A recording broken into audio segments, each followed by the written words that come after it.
क्या बात है। अब ध्यान से सुनिएगा, अभी लिखना कुछ नहीं है, अभी सब कुछ आपको समझना है और ऑब्जेक्टिव क्वेश्चंस यहाँ से पूछे जाते हैं, इसलिए ऑब्जर्व करना, ध्यान से सुनना, फिर मैं आपको लिखवा दूंगा, लिखा हुआ मिल जाएगा, वेट करो आप। क्या लिखा गया है? Effects of oxidation and reduction in everyday, मतलब प्रतिदिन जो हमारे दैनिक जीवन में ऑक्सीकरण अवकरण की जो अभिक्रियाएं होती हैं उससे संबंधित कुछ एग्जाम्पल्स हैं। रोजमर्रा के लाइफ में रोज प्रतिदिन हमको क्या देखने को मिलता है कि बहुत जगह पे ऑक्सीकरण अवकरण होता है, लेकिन हम उस पर कभी ऐसे गौर नहीं करते हैं। लेकिन यहाँ पे उस एग्जाम्पल को रोजमर्रा के लाइफ में जहाँ ऑक्सीडेशन रिडक्शन होता है उससे रिलेटेड कुछ यहाँ पे पॉइंट्स दिए गए हैं, कुछ एग्जाम्पल दिए गए हैं, इन चीजों को समझना है। ये क्या दिख रहा है आपको? चेन दिख रहा होगा, इसको हम लोग आमतौर पर शिक्कर कहते हैं, सुना है आपने? तो एक जो है जब ये नया होता है तो किस अवस्था में होता है देख लीजिए, कैसी कैसा दिखाई देता है। लेकिन जब ये इस पे वो जंग लग जाता है, मूर्छा जिसको आप कहते हो, तो बेसिकली ये केमिकल रिएक्शन होता है, एक रासायनिक अभिक्रिया होती है। और वो रासायनिक अभिक्रिया क्या होती है अगर मैं आपको बताऊं, तो ये जो आयरन होता है ना, जो शुद्ध लोहा होता है, ये ऑक्सीजन और वाटर के प्रेजेंस में, किसके प्रेजेंस में, मतलब पानी और जलवाष्प की उपस्थिति में ये बनाता है Fe2O3। क्या बनाता है? Fe2O3। तो आप देख सकते हो कि इधर जो Fe है उसका ऑक्सीडेशन नंबर कितना है, और इधर निकालोगे तो कितना आ जाएगा, ऑक्सीजन का -2, तो कितना हो गया, -2 3 अच्छा हो जाएगा। तो इसका कितना आएगा, अगर समझदार हो तो +3 आना चाहिए। आया समझ? तो 0 से +3 में जा रहा है, तो आयरन का, लोहा का क्या हो रहा है, ऑक्सीकरण, क्योंकि ऑक्सीडेशन नंबर तो बढ़ा। तो यहाँ पे क्या हो गया, ऑक्सीडेशन। क्या हो गया? अब इसका जो ऑक्सीकरण हुआ ना, इसका जो ऑक्सीकरण हुआ, तो इसका जो ऑक्सीडेशन हुआ, मैं एक चीज कंफ्यूज कर रहा हूँ कि यहाँ Fe2O3 होगा या Fe3O4 होगा। अच्छा कोई नहीं, ये बहुत बड़ा इशू नहीं है, Fe3O4 होगा तब भी ऑक्सीडेशन होगा। तो ये ध्यान से सुनो, यहाँ पे क्या होता है, ऑक्सीकरण होता है। क्या होता है? तो इसका ऑक्सीकरण हो जाता है, ऑक्सीडेशन हो जाता है, तो ये जो रासायनिक अभिक्रिया होती है इसके बाद इस पर क्या लग जाता है, जंग लग जाता है। तो ये जो आपको लाल लाल लाल लाल दिखाई दे रहा है ना, इसमें ये वाला होता है, यही होता है Fe2O3। और फिर क्या होता है, ये झरना शुरू होता है। आई बात समझ में? तो आयरन यहाँ से निकलना शुरू होगा, आयरन भी जाएगा वहां से निकल के, जब झड़ेगा तो उसमें से लोहा भी निकलेगा। आई बात समझ में? तो ये ऑक्सीडेशन होता है, तो थोड़ा सा इसको पढ़ते हैं, ठीक है। उसके बाद क्या है इसमें, क्या लिखा हुआ है उस पर, लिखा हुआ है, we have seen that the surface of many metals is easily attacked when exposed at atmosphere। जब किसी धातु को, जब कोई मेटल को आप खुले हवा में छोड़ देते हो, खुले वातावरण में अगर आप छोड़ देते हो, तो क्या होता है, ये आसानी से अटैक किए जाते हैं। किसके द्वारा? जो एटमॉस्फेयर में जो गैसेज होते हैं ना, उनके द्वारा अटैक किया जाता है। अटैक करने का मतलब है कि हमला करके उसको मारना नहीं, उसके साथ रिएक्ट करना, उसके साथ अभिक्रिया करना। दे रिएक्ट विद एयर और water present in the environment and form undesirable compounds on their surfaces. कह रहा है कि इस वातावरण में जो एयर होता है, जो हवा होता है, एयर का मतलब है कि उसके अंदर जो गैसेज होते हैं, जैसे ऑक्सीजन गैस हो गया, और वाटर जब प्रेजेंट होता है, जो मैंने लिखा भी था यहाँ पे, तो उनके उपस्थिति में जो इन्वायरमेंट होता है उनके सरफेस के कांटेक्ट में जाकर के अनडिजायरेबल कंपाउंड्स, अनडिजायरेबल मतलब जिसकी कोई इच्छा नहीं करता हो। हम लोग थोड़ी चाहते हैं कि इसके ऊपर जैसो कि जंग लग जाए, तो उस पर जो जंग लगा, जो मूर्छा लगा, जो ऑक्सीडेशन हुआ, जो रिएक्शन हुआ, जो जंग बना, वो क्या है, अनडिजायरेबल कंपाउंड है। आई बात समझ में? हमने उसकी इच्छा नहीं करी थी। आई बात समझ में? तो ऐसे भी मतलब कह सकते हो, ठीक है। तो वो कंपाउंड बन जाता है, उसके सरफेस से बन जाता है, उसके सतह पे बन जाता है। This undesirable compounds are generally oxides. ये जो अनडिजायरेबल कंपाउंड्स जो बनते हैं सरफेसेस पे, ये जनरली कौन से होते हैं, ऑक्साइड्स होते हैं, मतलब धातु के ऑक्साइड होते हैं। आई बात समझ में? जैसे अभी मैंने लिखा था Fe2O3, एक Fe3O भी4 होता है, वो और आगे जाता है तो Fe3O4 में कन्वर्ट करता है। उसके बाद जो है सो कि आपका और भी कोई मेटल होगा ना, जैसे यहाँ पे आप देख सकते हो, ये अगर कोई कॉपर वगैरह का ऐसा कुछ नल वल देखोगे, या आपने ऐसा हो सकता है सिक्का देखा होगा, जो सिक्के में ब्रॉन्ज ऑरेंज का मिश्रण होता है, तो आप देखोगे तो बहुत पुराना सिक्का आपको शायद कभी देखने को मिला होगा, ऐसा होता है ऐसा। तो या बहुत साल तक ऐसा देखोगे ना, मतलब ये रिएक्शन जो होता है बहुत स्लो होता है। ऐसा नहीं है कि बहुत फास्ट हो जाएगा, तुरंत आपने लोहा खरीद के लाया, नया चमक रहा है, तुरंत विद इन सेकेंड ऑक्सीजन और वाटर जैसे उस पर डाला, रिएक्ट करके तुरंत वो जंग लगा दिया, ऐसा नहीं होता। उसमें टाइम लगता है और अच्छा खासा टाइम लगता है उसको रिएक्शन होने में। अभी ये कोई जहाज है, बोट है, ऐसे ये नदी किनारे ऐसे पड़ा हुआ है, देखो इस पे क्या इसका हाल हुआ है, ये सब क्या हुआ है, ऑक्सीडेशन। आयरन इसके पास था, लोहा इसके पास है, वातावरण में क्या है, ऑक्सीजन है और वाटर का प्रेजेंस है। उन दोनों की उपस्थिति में ये सरफेस के जो आयरन है वो रिएक्ट कर करके अभिक्रिया करके सतह पे वो जंग बना दिए हैं। आई बात समझ में? तो इस तरह का जो है सो कि ये सब एग्जांपल आपको दिया गया है। तो ये सिर्फ आयरन के साथ ही नहीं है, जितने भी मेटल की रिएक्टिविटी ठीक ठाक होती है, बहुत हाई नहीं होती, बहुत लो नहीं होती। जैसे अब यही बना होता प्लेटिनम का, लेकिन प्लेटिनम बहुत महंगा होता है। यही बना होता सोने का, तो उसमें उतना जल्दी रिएक्शन नहीं होता क्योंकि उसकी रिएक्टिविटी बहुत कम है। लेकिन सोना का जहाज बनाएंगे हम लोग, समझ रहे हो कितना लगेगा, कितना महंगा होता है। आई बात समझ में? हाँ, एगो सोना का अगर चेन बनाना होता है, सिकड़ी बनाना होता है, तो समझ रहे हो ना कितना ये लगता है। हाँ, तो वही बात है। सोने का हम लोग बस अंगूठी बना सकते हैं, चेन बना सकते हैं, कान का बना सकते हैं, नाक का बना सकते हैं। हाँ देखो, इसको हार पसंद है, वाह, कभी जीत भी जाया करो। समझ में आया? तो जो मेटल्स होते हैं ना, जो धातुएं होती हैं, मतलब सब नहीं लेकिन बहुत सारे ऐसी धातुएं होती हैं जो ऑक्सीजन और वाटर की उपस्थिति में क्या करती हैं, वो रिएक्ट करके अनडिजायरेबल कंपाउंड्स का निर्माण करती है, मतलब इनका ऑक्सीडेशन हो जाता है।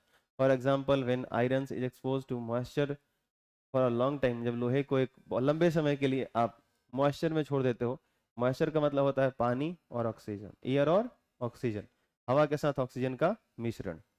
जैसे हम लोग आमतौर पे क्या करते हैं, जैसे ओस ओस गिरता है ना, नहीं गिरता है, ड्यू समझते हो? हाँ, तो उस मतलब गीला वायु, क्या? हाँ, गीला वायु। तो ऐसे मत बोलना कि सर यहाँ पे हवा है, पानी फेंक देंगे तो गीला वायु, नहीं, ऐसे नहीं होता। जब ठंड का मौसम आता है तो ऑटोमेटिकली इस हवा के अंदर क्या रहता है, छोटे छोटे वाष्प के कण रहते हैं, जल वाष्प रहते हैं। आई बात समझ में? तो अभी भी होते हैं लेकिन बहुत कम होते हैं, गर्मी के मौसम में बहुत कम हो जाते हैं, वो बहुत ऊपर चले जाते हैं, तो इस टाइम पे कम हो जाता है। Its surface acquires a brown flaky substance called rust, मतलब जो मेटल के सरफेसेस होते हैं वो क्या बोलते हैं, ब्राउन टाइप का, ब्राउन फ्लैकी टाइप का एक सब्सटेंस बना लेते हैं, पदार्थ बना लेते हैं, जिसको हम रस्ट कहते हैं, इसी को जंग कहते हैं, मूर्छा कहते हैं, जो भी आप कहते हो। The surface of copper acquires a green coating, अगर कॉपर का कोई चीज बना के रखे हो तो इस पे एक हरे रंग का परत चढ़ जाता है, ठीक है, ऑफ बेसिक कॉपर कार्बोनेट, जो ये कॉपर कार्बोनेट का होता है, CuCO3 कर लिख सकते हो, इन मॉइस्ट एयर है, वही गीला वायु में। तो ये चीज़ें होती हैं। तो यहाँ पे आप देख रहे हो क्या कि रोज़मर्रा के लाइफ में ये सब क्या हो रहा है, ऑक्सीडाइज हो रहा है। क्या हो रहा है ये? ऑक्सीडाइज हो रहा है। जैसे ही ये सब ऑक्सीजन के संपर्क में आते हैं, मॉइस्ट गीले वायु के संपर्क में आते हैं, वैसे ही ये उससे रिएक्ट कर लेते हैं और खुद का ऑक्सीडाइज करवा देते हैं, मतलब खुद का ऑक्सीडेशन करा देते हैं और एक अनडिजायरेबल कंपाउंड बना लेते हैं, जिसको हम रस्ट कहते हैं, जंग कहते हैं। अब ध्यान से सुनना, ये बहुत छोटी मोटी बात नहीं है, आपको सुन के लग रहा है अरे ये तो बहुत छोटा बात है, कोई इसमें क्या भरा है, तो इसकी बहुत बड़ी इंजीनियरिंग होती है। अभी आपको पता नहीं है कि इस रस्टिंग से कितना ज़्यादा, जैसे कि पूरे इंडिया में हमारे आपके घर की बात होती तो कोई बड़ा इशू नहीं था ये, लेकिन सोच के देखो कि पूरे देश में, पूरे इस दुनिया में कितना लोहे का, कॉपर का, मेटल्स का इस्तेमाल होता है। और सोच के देखो, रस्टिंग अगर हर जगह होती है, जंग अगर हर जगह लगता है, तो सोच के देखो कि पर ईयर, मतलब प्रत्येक साल कितना लाखों टन जैसे कि लोहा, कॉपर, ये सब बर्बाद होता होगा, खराब होता होगा। बड़े लेवल पे सोचो थोड़ा सा। तो ये छोटा इशू नहीं है, बहुत बड़ी बात है। इसको कैसे कम करना है, क्या करना है, इसके लिए बहुत सारे प्रोसेस किए जाते हैं, बहुत सारे दिमाग लगाए जाते हैं। ठीक है, आगे इवन आप 12th की केमिस्ट्री पढ़ोगे तो वहाँ भी आपको ये रिपीटेशन आएगा, दोहराव आएगा, मिलेगा, बड़ा अच्छा चीज़ है ये पढ़ने को। Corrosion causes damage to car bodies, जो कोरिजन होता है इसको संक्षारण कहते हैं। इस घटना को क्या कहते हैं? संक्षारण कहते हैं। आप ऐसे बोल भी सकते हो कि गीले वायु के, मतलब मॉइस्ट एयर जो होते हैं, जो गीला वायु होता है उसके उपस्थिति में धातुओं के सतह पर, धातुओं के ऑक्सीकरण होकर के धातुओं के सतह पर अनडिजायरेबल यौगिक जो आ जाते हैं, अनडिजायरेबल कंपाउंड जो आ जाते हैं, ये जो प्रक्रिया है, अनडिजायरेबल कंपाउंड बनने की जो प्रक्रिया है, इसी को क्या बोलते हैं? संक्षारण बोलते हैं। आई बात समझ में? कोरेजन बोलते हैं। तो ये जो कोरेजन होता है ना, इसके कारण क्या होता है? Damage to car bodies. Car का बॉडी क्या हो जाता है? धीरे धीरे डैमेज होने लगेगा। ब्रिजेज, जो बड़े बड़े लोहा के पुल बनाए जाते हैं, वो क्या हो जाएंगे? आप क्या चाहते हैं? लोहा का पुल बनाए हमने और नष्ट हो जाए? ये बात समझ में आ रही? सोचिए, फिर उसको अगर जितना दिन तक डैमेज होगा, फिर बहुत लंबी चौड़ी कहानी हो जाएगी अगर ये सब चीजें खराब होंगी तो। लेकिन अगर वो आयरन का है तो होता है। आयरन रेलिंग्स, सीप सैंड, मेनी अदर आर्टिकल्स, इस टाइप के बहुत सारे ऐसी चीजें होती हैं स्पेशली मेड ऑफ आयरन, जो खासकर लोहे से बनी होती हैं, उनके साथ तो रस्टिंग बहुत ज्यादा होती है। तो corrosion of iron is a serious problem. मतलब लोहे का जो ये संक्षारण होता है, ये बहुत एक सीरियस प्रॉब्लम है। एवरी ईयर, प्रत्येक साल, N enormous amount of money is spent to replace damaged iron objects। मतलब जो लोहे, प्रत्येक वर्ष जो लोहे की जो वस्तुएं हम बनाते हैं और वो जो खराब होता है और उसको फिर रिपेयर करना हो या ठीक करना हो या उसको नए में फिर कन्वर्ट करना हो, तो उसके लिए प्रति साल जो खर्च होता है वो बहुत बड़ा होता है, बहुत बड़ा अमाउंट होता है। आपको शायद ये मिला भी होगा, एनॉर्मस वर्ड मिला है आपको? नहीं मिला है? ठीक है, इसका मतलब हो गया था विशाल। क्या होता है? एनॉर्मस। सुन के भी लग रहा होगा ऐसा कुछ, और अच्छा शब्द है ये।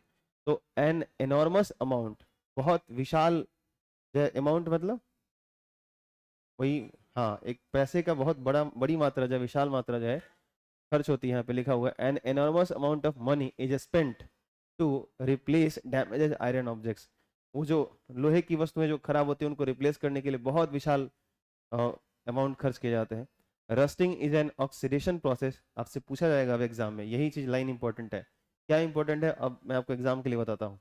Rusting is an oxidation process in which iron metal is slowly oxidise by the action of presence of water, presence of air in the presence of water. मतलब जल की उपस्थिति में हवा के साथ अभिक्रिया, जल की उपस्थिति में हवा के साथ अभिक्रिया, ये ध्यान रखिएगा।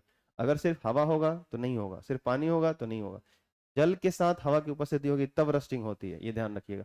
अक्सर देखिएगा जब बारिश होता है ना, तो उस टाइम रस्टिंग बहुत जल्दी होता है। आई बात समझ में? क्योंकि क्या मिल जाता है? लोहे की खिड़की है, लोहे की कोई भी सामान है, तो उसको पानी मिल गया, ऑलरेडी ऑक्सीजन तो था ही वहां पे। तो देखिएगा बारिश के समय में रस्टिंग क्या होती है? बहुत ज्यादा होती है। तो आपसे ये पूछा जाएगा कि जो रस्टिंग है ना, जो ये जंग लगने की घटना है, ये कौन सी अभिक्रिया है? तो आप क्या बोलोगे? ऑक्सीडेशन। क्या है? तो ये इंपॉर्टेंट है, rusting is an oxidation process. Rusting क्या होती है? एक ऑक्सीडेशन प्रोसेस होती है, एक ऑक्सीकरण की प्रक्रिया होती है। इन विच, जिसमें होता क्या है कि जो आयरन मेटल होता है, जो लोहे का धातु होता है या जो धातु होता है, वो स्लोली, धीरे धीरे क्या होता है? ऑक्सीडाइज होता है, ऑक्सीकृत होता है, उसका ऑक्सीकरण होता है। मतलब वो इलेक्ट्रॉन को त्याग करता है, और किसको करता है? ऑक्सीजन को करता है। आई बात समझ में? और ऑक्सीजन के साथ जुड़ जाता है। समझ में आई बात? तो ये चीज होता है, ये आप ध्यान रखोगे। आगे अगर देखो तो और क्या है रोजमर्रा के लाइफ में। देखो, इनका मैं प्रचार नहीं कर रहा, इनको बेच नहीं रहा मैं, ठीक है? तो आप इसको खाने वाने के चक्कर में मत लग जाओ, मैं इसको यहाँ से हटा देता हूँ। तो रहने दे, वो स्वाद आता रहेगा। बहुत तेज है तुम लोग, कम बदमाशी नहीं है। रैंसिडिटी, क्या है बोलो? रैंसिडिटी, इसको बोलते हैं विकृत गंधिता। मतलब कोई चीज का खराब हो जाना। जैसे आप, कई बार क्या होता है कि अगर भूले भूले, आप लोग उससे तो नहीं होता होगा, क्योंकि मेरे साथ बहुत बार होता है, तो मुझे अच्छे से पता है।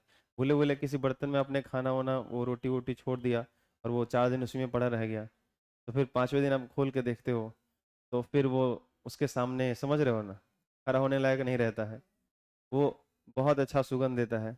तो खैर वापस आते हैं, ध्यान सुनना। तो रेंसिडिटी क्या होती है? तो मैं ये कह रहा था कि जो खाना पीना होता है ना, जो खाने की जो चीजें होती हैं, उनको अगर बहुत देर तक छोड़ दोगे ना, बहुत देर तक छोड़ दोगे, तो यही वातावरण है जो क्या करता है, जैसे लोहा को रस्ट कर दे रहा था, खराब कर दे रहा था, तो वैसे ही जो ये खाना बनता है ना, भोजन होता है, तो उसके अंदर जैसे क्या है, बेसिकली कार्बन है, कार्बोहाइड्रेट्स है, ग्लूकोज, सुक्रोज, बहुत सारी चीजें होती हैं जो आपके रोटी चावल जो ये सब होता है, तो उसके अंदर भी केमिकल्स होता है, आपको बताना चाहिए, वो भी एक रसायन पदार्थ है। तो उसमें पानी तो है ही, आप जानते हो ये सब। तो ये जो एटमॉस्फेयर में जो ऑक्सीजन है ना, उससे रिएक्ट कर लेता है, अभिक्रिया करता है, और मतलब वही अलग केमिकल का फॉर्मेशन करता है, और धीरे धीरे वो चीजें ऑक्सीडाइज हो जाती हैं और फिर वो खराब होना शुरू होता है, और उसी को हम लोग देहात में कहते हैं कि अरुआ गइल बा। क्या कहते हैं? तो आज से कहना कि अरुआ नहीं गइल बा, ऑक्सीडेशन हो गइल बा। क्या हो गइल बा?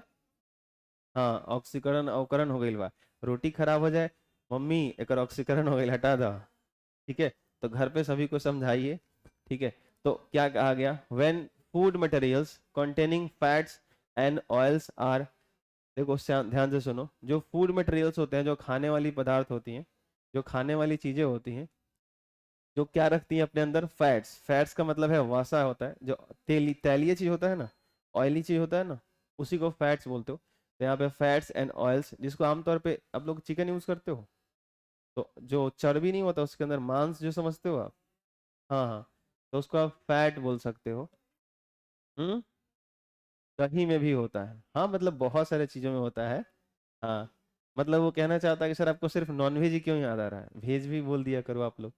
तो when food materials containing fats and oils, तो जो फूड मटेरियल्स में फैट एंड ऑयल्स होते हैं ना, are left for some time, they get spoiled, मतलब कुछ समय तक अगर खुले वातावरण में छोड़ दो तो वो क्या होते हैं? स्पॉइल हो जाते हैं, मतलब वो खराब हो जाते हैं। And give foul smell and unpleasant taste, मतलब एक अलग ही, मतलब अनप्लीजेंट मतलब जो मतलब को पसंद ना है, प्लीजेंट मतलब आनंददायक, और अनप्लीजेंट मतलब हाँ, कष्टदायक, मतलब जो बहुत ही अलग तरह का स्मेल देता हो, खराब स्मेल देता हो, दुर्गंध कह सकते हो। ठीक है, अनप्लेजेंट स्मेल या टेस्ट को कह सकते हो, दुर्गंध तरह का स्वाद, खराब स्वाद, और दुर्गंध देता हो, एक अलग खराब स्मेल देता हो। तो दिस इज बिकॉज, ये क्यों होता है? व्हेन फैट एंड ऑयल्स, क्योंकि जो फैट होता है उस खाने के अंदर, जो ऑयल्स होते हैं, आर ऑक्सीडाइज, वो क्या हो जाते हैं? ऑक्सीडाइज हो जाते हैं, ऑक्सीकृत हो जाते हैं, मतलब ऑक्सीजन से रिएक्ट कर लेते हैं, ऑक्सीजन से जुड़ जाते हैं। ठीक है, दे बिकम रैंसिड एंड, ये क्या बोलते हैं, मतलब वो जो है सो कि विकृत हो जाते हैं, अपना फॉर्म चेंज कर लेते हैं। एंड स्मेल एंड टेस्ट क्या होता है? चेंज कर जाता है, उनका जो सुगंध होता है वो दुर्गंध में बदल जाता है, और स्वाद कुस्वाद हो जाता है, ये सब बदल जाता है। This change in order and flavour of oily and fatty foods by oxidation is called rancidity, मतलब जो जो फूड ऑयली और फैटी होते हैं, उनका जो ये फ्लेवर होता है, फ्लेवर मतलब जैसे खाने का जो टेस्ट आ रहा है, तो वो जो फ्लेवर होता है या जो उसका महक है, जो सुगंध है, वो जो बदल जाता है ये ऑक्सीडेशन के कारण, इस घटना को हम क्या कहते हैं? रैंसिडिटी कहते हैं। इसी को हिंदी में विकृत गंधिता कहते हैं। विकृत हो जाना, जैसा है उससे कुछ अलग हो जाना, उससे बदल जाना। आई बात समझ में? तो ये रैंसिडिटी होती है। अब यहाँ पे ये डब्बा क्या कर रहा है, समझा रहा हूँ। तो अभी इस चीज को पहले यहाँ पढ़ते हैं, फिर आपको समझ में आ जाएगी कि मैं क्या कहना चाहता हूँ। टू प्रिवेंट दिस, मतलब इससे, इसको बचाने के लिए, इस मतलब खाना जो है उसको बचाने के लिए, usually substances which prevent oxidation, मतलब इससे आप जनरली ऑक्सीडेशन से बचाना चाहते हो, are added to food containing fats and oils, मतलब जो खाना होता है ना, जो खाना होता है वो बेसिकली आप उसमें जो ऑयल्स होता है, जो तेल होता है, देखना एक चीज मिलाना, जिस चीजों में आप ऑयल मिलाते हो ना, वो जल्दी खराब नहीं होता। आई बात समझ में? जो चीज़ आप ऑयल में रखते हो, आप बहुत जल्दी वो खराब नहीं होता है। उसका रीज़न क्या है बताओ? रीज़न ये है कि जो जो फूड है ना, जो खाना है, उसके अंदर जो कार्बोहाइड्रेट्स है, ग्लूकोज, सुक्रोज जो भी है, और जो बाहर के एटमॉस्फेयर है, उसके बीच के कांटेक्ट को तोड़ के रखता है, उसको कांटेक्ट में आने नहीं देता, संपर्क होने नहीं देता। तो इसके वजह से वो क्या होता है? बोलो। हाँ, वो देखो क्या मस्त नींद ले रहा है मेरा छोटा भाई। हाँ, तो जो ऑयली चीज होता है ना, वो जल्दी से ऑक्सीडाइज नहीं होता, मतलब ऑयल में रखोगे तो वो ऑक्सीडाइज नहीं होता, क्योंकि ऑयल जो होता है, जो तेल होता है, वो एटमॉस्फेयर में जो गैसेज होते हैं, जो मॉइस्चर होता है, उससे खाने का कांटेक्ट तोड़ के रखता है। इसलिए इस चीज़ को आप ऑयल में डुबा कर रखोगे ना, तो वो जल्दी ऑक्सीडाइज नहीं होता, उनका ऑक्सीकरण नहीं होता, जल्दी वो खराब नहीं होते। तो यहाँ पे वही चीज़ कह रहे हैं, these substance are called antioxidants, मतलब ये जो पदार्थ होते हैं जो ऑक्सीडेशन से बचाते हैं, खराब होने से बचाते हैं, इनको क्या कहा जाता है? एंटीऑक्सीडेंट्स। आई बात समझ में? ये प्रति ऑक्सीकारक कह सकते हो। क्या कह सकते हो? प्रति ऑक्सीकारक, जो ऑक्सीडेशन का उल्टा हो, एंटी, जैसे नहीं होता, हम लोग आमतौर पे बोलते भी हैं वो मेरा एंटी पार्टी है, मतलब मेरे खिलाफ है। तो ऑक्सी एंटी शब्द सुने ही हैं आप लोग? हाँ, जो विरोध में आता हो, तो सिंपल है। keeping food in air tight containers also help to slow down oxidation, and this increases the life of food materials. मतलब क्या बोलते हैं, ये कह रहा है कि आपने एक चीज देखा होगा, you must have noticed that chips and other foods materials manufacturers usually flush bags of chips and the food items with an inert gas such as nitrogen to prevent them from getting oxidized. देखो, अच्छा खत्म हो गया, ये last था। तो आपने एक चीज ऑब्जर्व किया होगा, यहाँ पे क्या कहा जा रहा है कि मतलब इनको बचाने के लिए, मतलब इनके रेंसिडिटी से बचाने के लिए, खराब होने से बचाने के लिए अक्सर देखा होगा इनको टाइट एयर के साथ जैसे कि रखा जाता है। टाइट एयर का मतलब हो गया कि जैसे आप जैसे वो कुरकुरे का जो डब्बा देख रहे थे, उसमें कुरकुरे जो होता है उसमें कौन सा गैस रहता है, नाइट्रोजन गैस रहता है, N2 रहता है। तो नाइट्रोजन गैस जो होता है ना, एक तरह से कह लो कि एंटीऑक्सीडेंट्स है। तो इसके साथ जैसे कुरकुरे का ये डब्बा है, ठीक है, तो ये नाइट्रोजन गैस है, इसके अंदर मान लो ये खाने वाला कुरकुरे पड़ा हुआ है, तो वैसे गजब कुरकुरे है ये, ठीक है, ये कुरकुरे है और इसमें नाइट्रोजन गैस है। तो टाइट एयर के साथ इसको पैक कर दिया जाता है। हम भी जब छोटा थे ना, तो जो डब्बा ये सब टाइट एयर के साथ भरल रहता है, तो हमको लगता है कि पूरा इतना कुरकुरे है, माल इसमें पूरा का पूरा है। लेकिन जब फाड़ते हैं तो समझता है जा, वो तो निचवा उसका पेनी में थोड़ा सा रहता है, हाँ कि ना। तो ऊपर से कुछ और ही समझ में आ रहा है, अंदर से माल बहुत कम है। तो ये बड़ा अजीब लगता था, तो बहुत दुख हुआ। लेकिन जब एक बार समझ में आ गया, दूसरी बार समझ में आ गया, तब तक ये क्या हुआ, खाने का आदत लग चुका था। उसके बाद मन नहीं मानता है, नहीं तो इतना धोखा खाने के बाद कुरकुरे कौन खाता है कि नहीं। तो बहुत धोखा होता है हमारे साथ। और सबसे ज्यादा अगर किसी चीज में धोखा होता है तो चिप्स में होता है।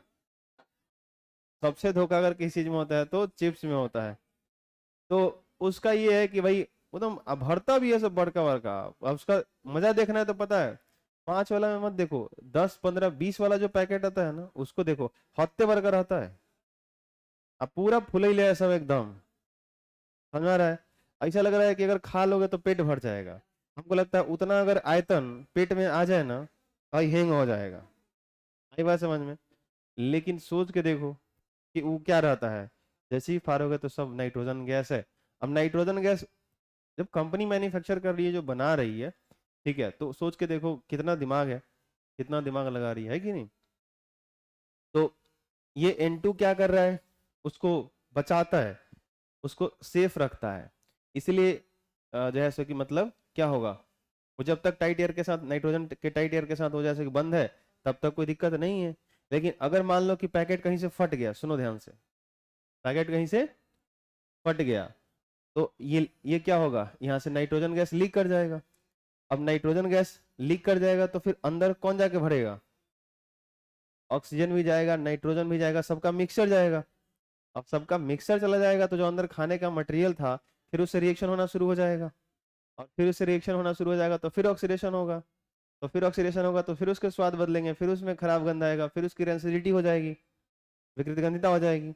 और अगर ऐसी हो जाएगी तो फिर खाने में मजा आएगा, नहीं आएगा, और ना ही आता है। इसीलिए आपको कहा भी जाता है कि कोई बिस्किट का पैकेट हो, कुरकुरे का पैकेट हो, चिप्स का पैकेट हो, अगर पहले से फटा हुआ है तो नहीं लेना चाहिए। आई बात समझ में। तो ये बिना पढ़ाई भी आप लोग समझदार हो। जैसे ही दुकानदार कोई फटा हुआ देता है, ए फटल बा दूसर दो, हमरा ही ना चाहिए, हटावा होने। तो ये हमको बताने की जरूरत नहीं है, ये आप लोग इसमें खूब माहिर हो, आपको खुद ही पता है अच्छे से कि जैसो कि क्या होता है नहीं होता है, ठीक है। तो जो खाने वाला सामान होता है उसको ऐसे कुछ पैक करके टाइट एयर के साथ, नाइट्रोजन के टाइट एयर के साथ पैक करके ऐसे बचाया जाता है।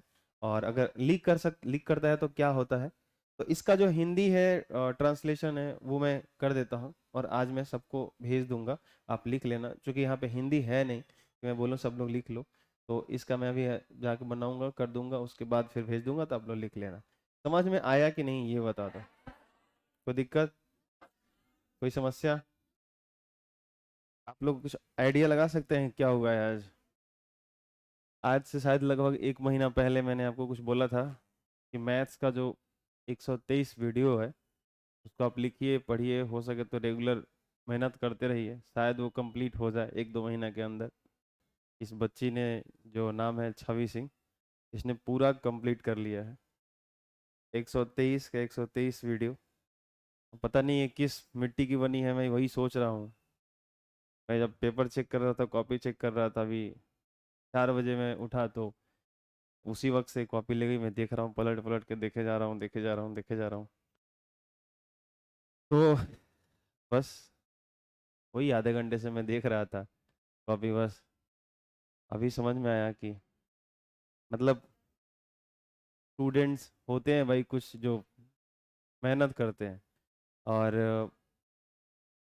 हो सकता है कि इसने जो लिखा है, जो पढ़ा है, मैं ये बात मान सकता हूँ कि उसमें से कुछ फॉर्मूला याद हो, बहुत नहीं हो भी हो, लेकिन एक जिसको कहते हैं मेहनत करना, जो मुझे समझ में आता है, ये 1 महीना का मेहनत जो है, इसको मैं बिल्कुल ये तुलना नहीं करना चाहता कि वो अशिक्षा वाली मेहनत थी, ये शिक्षा वाली मेहनत है। लेकिन ये बिल्कुल वैसा ही है जैसे माजी द माउंटेन मैन का मेहनत था, जो 22 साल तक लगातार पहाड़ तोड़ते रह गए। और एक टाइम पे आज इंडिया जानता है, इंडिया का मतलब वर्ल्ड के बहुत सारे लोग और बहुत सारी कंट्री जानती है कि इंडिया में कोई एक पागल था जो लगातार 22 साल तक क्या तोड़ते रह गया, पहाड़ तोड़ते रह गया। मैं तो एक ही लाइन मेरे को बहुत प्रभावित करता है कि वो आदमी जब एक दिन तोड़ने गया होगा, 2 दिन तोड़ने गया होगा, 4 दिन जब तोड़ा होगा, तो वो एक ही चीज देखता होगा। जैसे ही थोड़ा सा टूटा होगा तो जब देखता होगा तब पहाड़, नाम में ही पहाड़ है कि नहीं। आमतौर पे देखिएगा, जब कोई छोटा मोटा काम या कोई ऐसा कार्य आपको दे दिया जाता है और आप नहीं करते हैं, टाल देते हैं, तो मम्मी या पापा या भैया क्या कहते हैं? पहाड़ भइल बता रहा, लगी पहाड़। कहा जाता है कि नहीं कहा जाता है? इसका क्या मतलब है? अगर पहाड़ जैसा कोई कार्य हो तो वो असंभव है, जो तुमको दिया गया वो पहाड़ नहीं है, वो तुमको कर देना चाहिए था। लेकिन उस पहाड़ को भी अगर तोड़ने वाला इस हिंदुस्तान में कोई है, तो सोच के देखो कितनी बड़ी बात है। तो 2-4 मिनट तो इस बच्ची के लिए बात होना ही चाहिए। और मुझे लगता है हो सकता है इस रास्ते पे कई लोग चल रहे हो, मुझे पता भी नहीं है, क्योंकि यही होना चाहिए। मुझे इस बात की जरा भी भनक नहीं थी। मैं ये सोच रहा था कि अब नहीं है कोई, शायद ही कोई होगा जो इसमें कर रहा होगा। लेकिन अगर आप मेरी बात को सुन के मान के कि इसका रिजल्ट क्या होगा, अगर मैं कुछ सही बोल रहा हूँ, तो आप उस रास्ते पे चल रहे हो ना कुछ तो बेहतर होगा ही होगा। ये बात ध्यान रखना। इस मेहनत ने 2 चीज़ साबित करके दिखाया कि मैं भी अपने आप को मानता हूँ कि मैं बहुत मेहनत करता हूँ, तो मुझे ये समझ में आ गया कि नहीं, मैं कम ही करता हूँ। तो एक तो ये समझ में आया मेरे को कि मुझे लगता था कि नहीं, मैं ही बहुत ज़्यादा मेहनत करता हूँ, मेरे स्टूडेंट्स कम करते हैं। तो मैं आज गलत साबित हो गया और खुश हूँ। अच्छा लगा मुझे कि कोई बच्चा जो है सो कि गलत साबित कर रहा है इस चीज़ को। तो और मुझे मेहनत करनी पड़ेगी शायद। और दूसरी चीज़ है कि मुझे और टाइम देना चाहिए। अगर क्लास में इतने मेहनत करने वाले बच्चे आप सब हैं, तो कहीं ना कहीं मुझे वो समय और निकालना पड़ेगा। वो चाहे 24 घंटा में, तो अगर मैं 15 घंटा मेहनत करता हूँ तो मुझे उसको 16, 17, 18 करने पड़ेंगे। अगर 18 करता हूँ तो शायद 20, 22 करने पड़ेंगे। घंटा, 2 घंटा, 3 घंटा सोने पड़ेंगे। हो सकता है, करना पड़ेगा, कोई उपाय नहीं है। क्योंकि आप जब प्रभावित करोगे तो फिर उसका रिजल्ट भी मिलना चाहिए। तो ये जो स्ट्रगल है इस बच्चे का, जो मेहनत है, मैं बहुत कुछ नहीं दे सकता। और उसके मैंने कॉपी पे कुछ लिखा है, तो मैंने बोला कि जाओ अपने पिताजी को बोलना ये पढ़ने के लिए कि मेरे दिमाग में क्या चल रहा है। तो बहुत बड़ी चीज़ है मेरे लिए। मेरे मेहनत को देख करके कोई एक दिन मेरे को सरस्वती पुत्र का उपाधि दिया था। मेरे को बोला था कि आप गजब के हो प्रभु, आप इतना अकेले कैसे कर लेते हो, आप मर जाएंगे किसी दिन। फिर उन्होंने बहुत समझाया मेरे को कि आप इतना मेहनत मत करिए। फिर भी आज मुझे लग रहा है कि शायद मैं कम करता हूँ, तो मुझे और करना चाहिए। ठीक है, मैं प्रयास करूँगा। तो जैसे कि कहीं ना कहीं ये जो आप मेहनत कर रहे हो, आप लोग, आप में से और भी जो बच्चे हैं जो अंदर ही अंदर मेहनत करते हैं, जो अपने आप को ये मानते हैं कि नहीं सर जो बोलेंगे वो सही बोल रहे हैं, उसका कुछ ना कुछ प्रॉफिट मिलेगा, हम लोग मेहनत करेंगे तो सर और हम पे ध्यान देंगे। तो ऐसा अगर आप सोच रहे हो तो बहुत अच्छा सोच रहे हो और बहुत आगे आप जाओगे। मैं आपका हमेशा साथ दूंगा। तो मैं बहुत कुछ दे नहीं सकता, लेकिन एक पुरस्कार के तौर पे इस बच्चे को मैं एक छोटा सा किताब गिफ्ट करता हूँ, जो मैथ्स की ही किताब है, क्योंकि इसने मैथ्स से रिलेटेड कुछ किया है, तो मैं मैथ्स की किताब देता हूँ। और आज का मैं डेट लिख देता हूँ। तो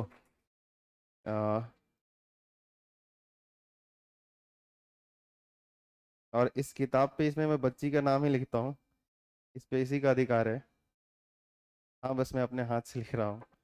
क्या है वो डेट बताएंगे आप लोग? 18।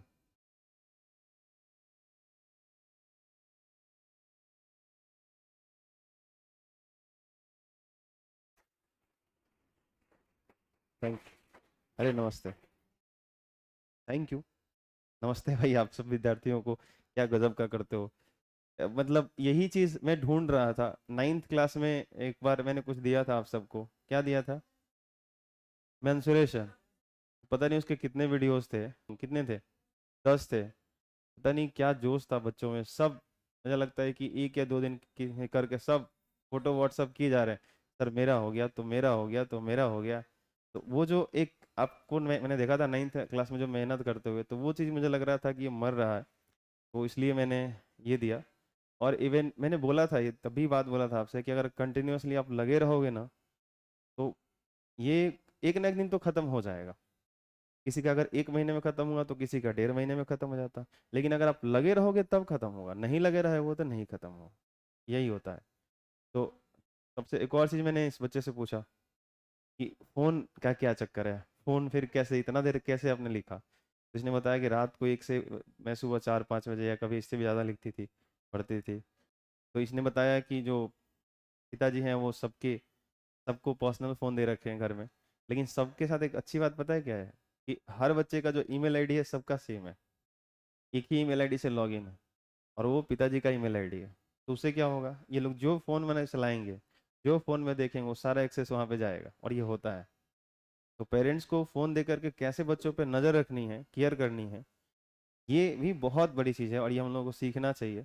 और आप अगर बच्चे हैं तो आपको अपने पेरेंट्स के ईमेल से ही लॉगिन करके पढ़ने चाहिए, ज़्यादा बेटर है। ताकि आप कभी कोई गलत चीज़ नहीं करोगे, जितना इस्तेमाल करोगे वो उनके सामने करोगे, उनको ये बातें समझ में आएगी, क्या दिक्कत है।